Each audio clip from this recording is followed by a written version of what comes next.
I started as a junior technician in 1960.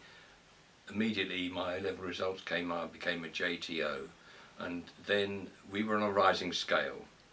Whether they have rising scales or not nowadays, I don't know. But I can remember thinking at the time, I remember going on the bus from the bus stop outside the institute, the 240, and there was a sign on the front piece of glass by the driver telling you that you could start with London Transport and train as a bus driver and you could earn a certain amount of money. And I can remember thinking this was quite a lot more money than I was getting as a JTO at the institute. But I did know that if I got to the top of the scale, and if I got to become a TO and got to the top of that scale, then I would be earning more than a bus driver. So I thought that that sounded like a good plan. And as I mentioned a minute ago, there were these rising scales, and you were promoted up the scale. Every year you got an annual increment. And you could be awarded what they called a seniority double increment, and I got 3 or 4 of those when I was with Neil, and so I got to the top of the JTO scale pretty quickly.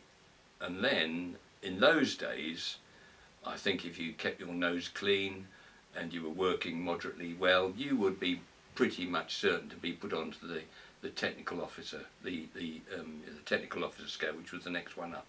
Latterly, in the 1980s, when all the jobs became graded jobs, that didn't apply. Then it was the job that you did that was the scale that you were on and the grade that you were on. But when I started, it wasn't like that. It was, you started off as a junior and you worked your way up.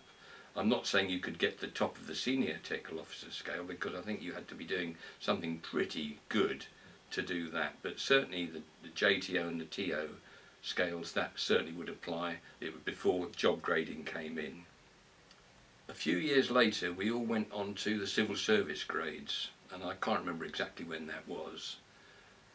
And I can't remember what the institute was. A scientific officer, I think is what they called them. So it'd be presumably be junior scientific officer.